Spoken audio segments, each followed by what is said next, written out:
Aidza mitna wa kunna turaban wa idhaman inna lamadinun. Apakah bila kita telah mati dan kita telah menjadi tanah dan tulang belulang, apakah sesungguhnya kita benar-benar akan dibangkitkan untuk diberi pembalasan? Qala hal antum muttali'un.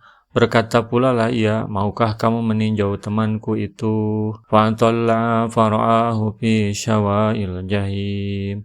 Maka ia meninjaunya, lalu ia melihat temannya itu di tengah-tengah neraka menyala-nyala. Telah diceritakan pula kepada kami bahwa Ka'bul Ahbar pernah mengatakan, sesungguhnya di dalam surga terdapat jendela pengintai.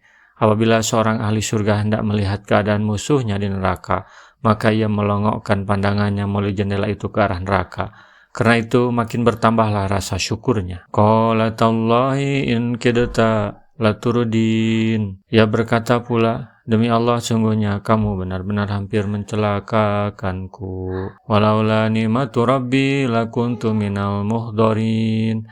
Jikalau tidaklah karena nikmat Tuhanku, pastilah aku termasuk orang-orang yang diseret ke neraka. Sekiranya bukan karena karunia dari Allah, tentulah aku menjadi orang yang senasib denganmu, berada di tengah-tengah neraka jahim, tempat kamu berada dan diseret bersamamu ke dalam azab neraka.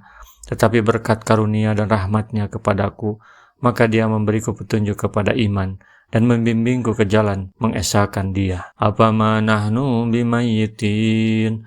Maka apakah kita tidak akan mati? Ila mautatanal ula wa ma nahnu bimu'adzabin.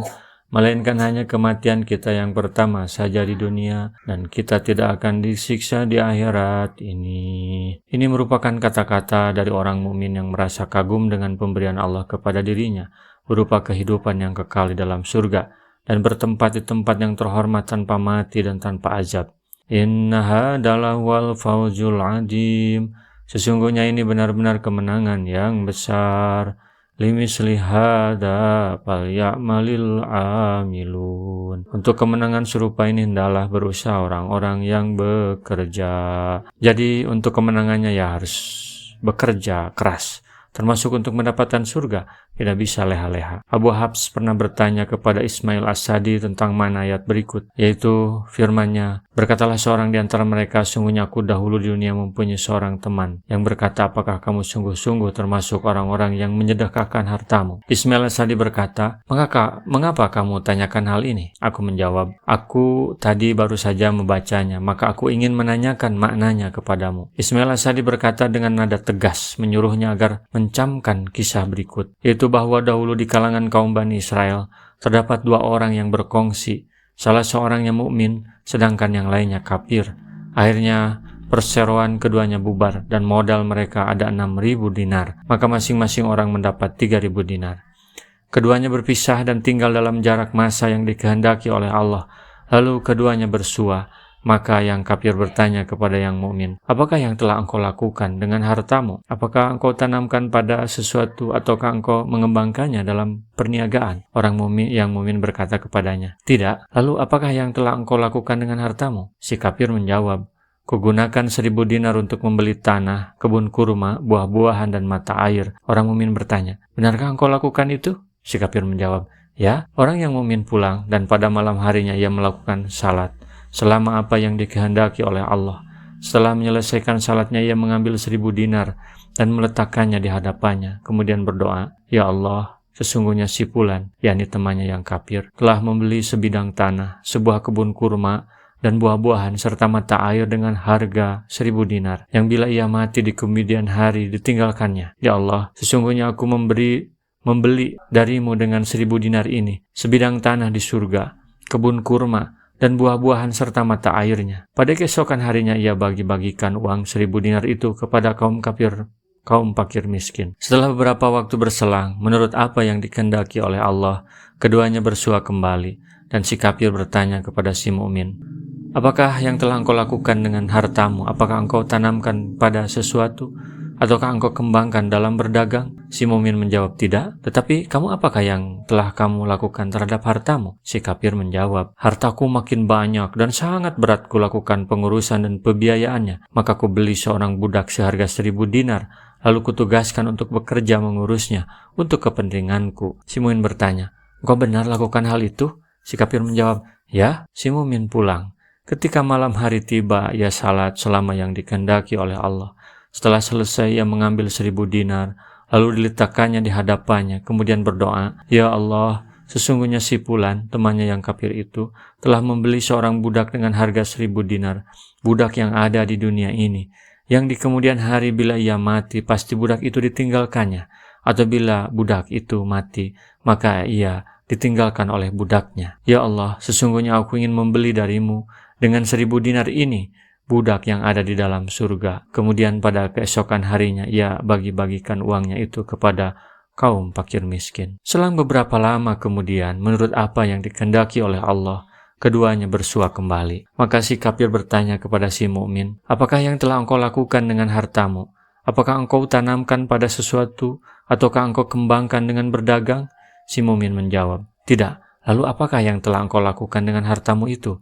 Si kafir menjawab, sebenarnya semua urusanku telah sempurna, terkecuali suatu hal, yaitu si Fulana ditinggal mati oleh suaminya. Lalu kulamar dia dengan 1.000 dinar, maka dia datang kepadaku sebagai istri dengan membawa 1.000 dinar dan kelipatannya yang sama jumlahnya dari hasil warisannya. Si mukmin bertanya, apakah kamu memang lakukan hal itu? Si kafir menjawab, ya.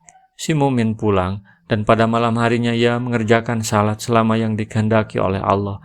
Setelah selesai dari salatnya, ia mengambil 1.000 dinar yang terakhir dari hartanya, lalu diletakkannya di hadapannya seraya berdoa, ya Allah, sesungguhnya si Fulan, temannya yang kafir itu, telah mengawini salah seorang wanita di dunia ini dengan mas kawin 1.000 dinar, yang bila ia mati, istrinya itu ditinggalkannya, atau bila ia mati di kemudian hari, istrinya itu membiarkannya. Ya Allah, sesungguhnya aku melamar kepadamu dengan 1.000 dinar ini, bidadari yang bermata jeli di surga. Pada keesokan harinya ia membagi-bagikan hartanya itu kepada kaum fakir miskin. Pada akhirnya si mukmin itu tidak memiliki harta sedikit pun. Lalu ia mengenakan baju gamis dari katun dan jubah dari kain bulu. Selanjutnya ia mengambil cangkul, lalu disandangnya di pundaknya dengan maksud akan menjadi tukang gali yang upahnya nanti untuk biaya hidupnya. Ia didatangi oleh seorang lelaki yang berkata kepadanya, hai hamba Allah, maukah engkau menjadi buruh bulananku sebagai tukang pemelihara hewan ternakku? Engkau beri makan hewan-hewanku itu dan engkau bersihkan kandangnya setiap harinya. Si mukmin menjawab, saya setuju dan akan saya lakukan pekerjaan itu. Si mukmin itu bekerja padanya dengan gajian bulanan sebagai tukang mengurusi ternak lelaki tersebut. Sedangkan pemilik ternak itu setiap harinya selalu mengontrol hasil pekerjaannya dengan memeriksa ternak-ternaknya. Apabila ia melihat ada seekor hewan yang kelihatan kurus, maka ia pegang kepala si mukmin itu, lalu mencekiknya dengan kuat seraya berkata kepadanya, rupanya tadi malam kamu curi gandum makanannya. Mengalami nasib yang sangat menyakitkan karena bekerja pada lelaki tersebut. Akhirnya si mukmin berkata, aku akan mendatangi bekas teman seperserewanku yang kafir itu, dan aku benar-benar akan bekerja padanya dengan harapan semoga ia mau memberiku makan setiap hari dan memberiku pakaian yang kukenakan ini bila telah rusak. Maka berangkatlah ia menuju rumah temannya yang kafir itu. Ketika sampai di tempatnya, ia mencari-cari temannya itu. Ternyata terdapat sebuah bangunan seperti istana yang tinggi menjulang ke langit, dan di sekitar gedung itu terdapat banyak penjaga pintunya. Lalu ia berkata kepada mereka, mintakanlah izin masuk kepada pemilik gedung ini untukku, karena sungguhnya jika kalian sampaikan hal ini kepadanya, pasti dia gembira. Mereka menjawab, jika kamu benar, pergilah dan tidurlah, menginaplah di dekat pintu ini, maka pada pagi harinya kamu akan bersua dengannya. Maka si mukmin itu pergi dan menggelarkan separuh dari pakaiannya untuk alas tidurnya, sedangkan separuh yang lain ia gunakan untuk menutupi tubuhnya. Lalu ia tidur di tempat tersebut. Pada pagi harinya temannya yang kafir itu keluar. Ketika si kafir melihatnya, ia langsung mengenalnya. Lalu ia turun dari kendaraannya dan menjabat tangannya seraya berkata kepadanya, mengapa tidak engkau lakukan terhadap hartamu itu seperti yang aku lakukan terhadap hartaku? Si mukmin menjawab, memang benar. Si kafir berkata, inilah keadaanku dan itulah keadaanmu. Si mukmin menjawab, memang benar. Si kafir bertanya, ceritakanlah kepadaku apakah yang engkau lakukan terhadap hartamu?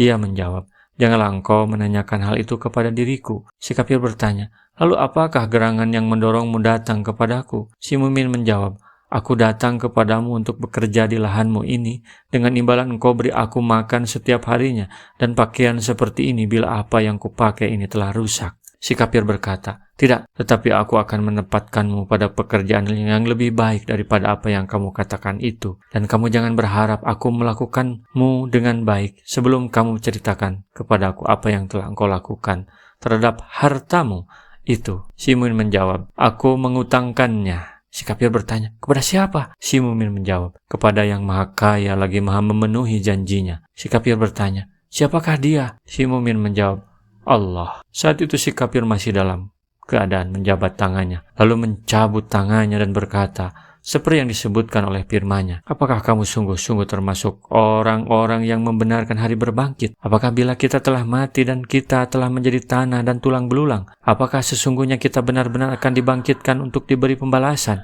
As-Saffat 52-53. Menurut Asy'adi, madinima artinya dihisab, untuk diberi pembalasan. Akhirnya si kafir itu pergi meninggalkannya. Setelah si mukmin melihat si kafir itu bersikap demikian terhadapnya tanpa memberi harapan, maka ia pulang dan tidak mengganggu si kafir lagi. Si mukmin hidup sengsara selama suatu masa, dan si kafir hidup mewah dalam suatu masa. Pada hari kiamat nanti, manakala Allah telah memasukkan orang mukmin itu ke dalam surga, ia merasa terkejut dengan adanya lahan dan kebun kurma serta buah-buahan dan mata air. Maka ia bertanya, kepunyaan siapakah ini?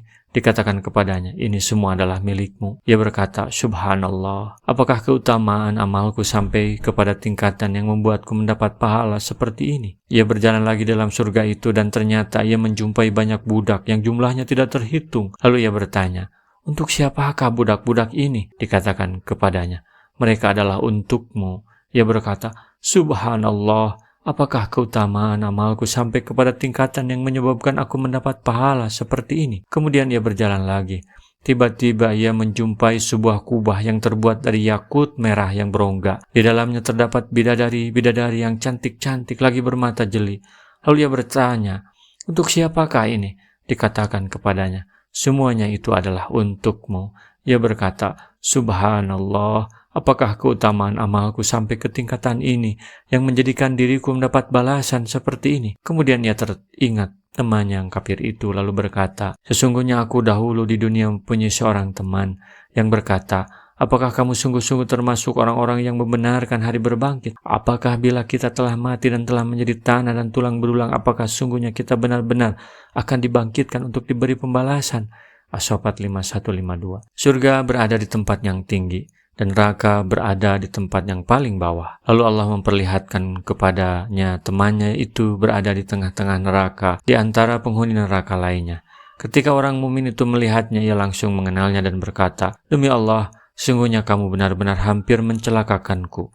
Jikalau tidaklah karena nikmat Tuhanku, pastilah aku termasuk orang-orang yang diseret ke neraka. Maka apakah kita tidak akan mati, melainkan hanya kematian kita yang pertama saja di dunia, dan kita tidak akan disiksa di akhirat ini? Sesungguhnya ini benar-benar kemenangan yang besar. Untuk kemenangan serupa ini adalah berusaha orang-orang yang bekerja. As-Saffat 56-61. yakni mengerjakan amal perbuatan yang semisal untuk meraih pahala tersebut. Kemudian orang mukmin itu teringat akan penderitaan yang telah dialami semasa hidup di dunia. Maka sepanjang ingatannya tiada suatu penderitaan di dunia pun yang telah dilaluinya lebih keras bila dibandingkan dengan penderitaan saat mati. Diriwayatkan Ibnu Abi Hatim. Ini kenyataannya. Orang yang beriman berbeda nasibnya dengan orang kafir. Rasulullah SAW bersabda, baligu anni walau ayatan, sampaikan dariku meskipun satu ayat. Mari kita sebarkan jalan kebahagiaan dengan like, share, dan subscribe channel ini.